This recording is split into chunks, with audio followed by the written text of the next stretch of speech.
আসসালামু আলাইকুম। রমজান মুবারক সকলকে। আশা করি সবার রমজান মাস অনেক ভালো যাচ্ছে, আলহামদুলিল্লাহ। সো রমজান মাসে ইফতারিতে প্রতিদিনই ভাজা পোড়া কম বেশি খাওয়া হয়। আজকে আর তেমন একটা খেতে ইচ্ছা করছে না, চিন্তা করেছি একটু অন্যরকমের ইফতার করব। সো এখন গরুর মাংস রান্না করছি। আমি যখনই গরুর মাংস রান্না করি এভাবে সব মশলা মাখিয়ে তারপরে রান্না করি। অনেক সময় কাটা মশলা দিয়েও রান্না করি, সেটাও কিন্তু অনেক টেস্টি হয়। সো গরুর মাংস রান্না করতে যা যা মশলা দেওয়া দরকার সবকিছুই দিয়ে দিয়েছি। আমি সবসময় একটু ঝাল ঝাল রান্না করতে পছন্দ করি, গরুর মাংসটা সেভাবেই রান্না করছি। সব মশলা দেওয়ার পরে ভালো করে মাখিয়ে স্বাদ মতো লবণ এবং তেল দিয়ে আমি চুলার আঁচটা ধরিয়ে দিব, তারপরে ঢেকে দিব। কোনো পরিমাণে পানি দিব না, মাংস থেকে যে পানি বের হয় সেটা দিয়ে সিদ্ধ হবে। এরপরে আলু দিব এবং একটু ঝোল ঝোল করব। আর এদিকে দেখতে পাচ্ছেন জিসাম অনেক বাজার করে নিয়ে এসেছে, বাচ্চাদের জিনিস, বাসার বাজার সবকিছু।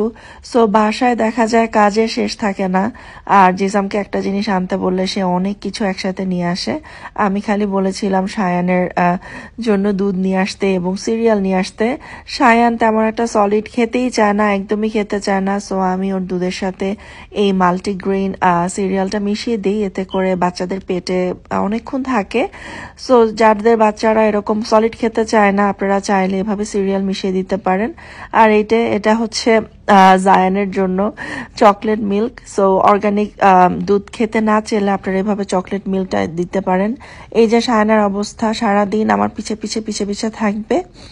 আর এই হচ্ছে আমার বড় বাবা জায়ান, তার এখন স্প্রিং ব্রেক চলছে। সে খুবই লাক্সারি লাইফ লিড করতেছে, দেখতেই পাচ্ছেন। একদম খুবই আরাম করে বসে বসে কার্টুন দেখবে, গেম খেলবে, বাট খাওয়া দাওয়া একদমই করতে চায় না। বলতে গেলে সে রোজাই রাখতেছে আমাদের সাথে। যাই হোক, অনেক কাজ রয়েছে। কথা বলতে বলতে মাংস অলমোস্ট সিদ্ধ হয়ে এসেছে। এখন দিয়ে দিচ্ছি আলু। আমি একদম একটু ঝোল ঝোল রান্না করতে চাচ্ছি, কারণ গরুর মাংসের সাথে যে জিনিসটা খাবো সেটার সাথে ঝোলই ভালো লাগে। এই তো রান্না হয়ে যাচ্ছে অলমোস্ট। আর এদিকে এই যে সায়ানের অবস্থা, সে কতক্ষণ জ্বালাবে, কতক্ষণ নিজে খেলবে। আর আমি যদি ক্যামেরাটা অন করি তখনই সে সাই হয়ে যায় এবং একটা দৌড় দিবে। এই যে এখনই দিল দৌড়, এই যে দৌড় দিয়ে চলে যাচ্ছে। যাই হোক, এই যে রান্না হয়ে গিয়েছে, আর কিছুক্ষণ পরেই ইফতার। সো ঝাল ঝাল গরুর মাংস দেখতেই পাচ্ছেন, ঝোল রয়েছে, আলু রয়েছে। আমার মতো আলু যারা পছন্দ করে কমেন্ট করে অবশ্যই জানাবেন। আর এই যে হয়েছে আমাদের আজকের ভিন্নধর্মী ইফতার, সেটা হচ্ছে পাতলা খিচুড়ি বা ঢেলা খিচুড়ি বা পান্না খিচুড়ি বলতে পারেন। হঠাৎ করে ইচ্ছা করছিল পাতলা খিচুড়ি খেতে। আমার ভুনা খিচুড়ির থেকে পাতলা খিচুড়িটাই বেশি ভালো লাগে, বিশেষ করে বৃষ্টি হলে বা ঠান্ডা পড়লে ভালো লাগে। সেই সাথে লেবু তো থাকতেই হবে, আর সেই সাথে রয়েছে ফ্রুটস। এই তো আজকে একদমই ছোটখাটো আয়োজন, খিচুড়িটাই মেইন আয়োজন আজকে। আর এই যে সব থেকে বড় রোজাদার ইয়োগার্ট খাচ্ছে। সো আমরা রেডি, আজান দিয়ে দিয়েছে, এখন ইফতার করার পালা, দেখতেই পাচ্ছেন। আর মা সবসময় খিচুড়ি দেখা যায় রান্না করার পরে এরকম প্লেটে ঢেলে রাখে ঠান্ডা হওয়ার জন্য। সো আল্লাহ রহমতে আরো একটি রোজা সম্পূর্ণ করলাম।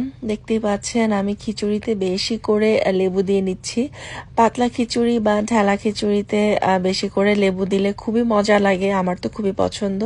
এবং সেই সাথে ভর্তা লাগবে, সেই ভর্তা হলে চলবে না। আমার পছন্দ হচ্ছে মরিচ এবং রসুনের ভর্তা।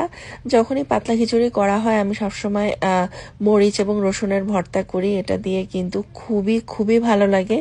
সো যারা ভাজা পোড়া একঘেয়েমি খাচ্ছেন তারা এভাবে ট্রাই করে দেখতে পারেন, আশা করি ভালো লাগবে। সবার রমজান মাস ভালো হোক। আর এই যে আমার ছোট্ট বাবা আমাদের সাথে ইফতার করতেছে, এই ছোট্ট দুটোকে নিয়েই আমার লাইফ। সবাই আমাদের জন্য দোয়া করবেন।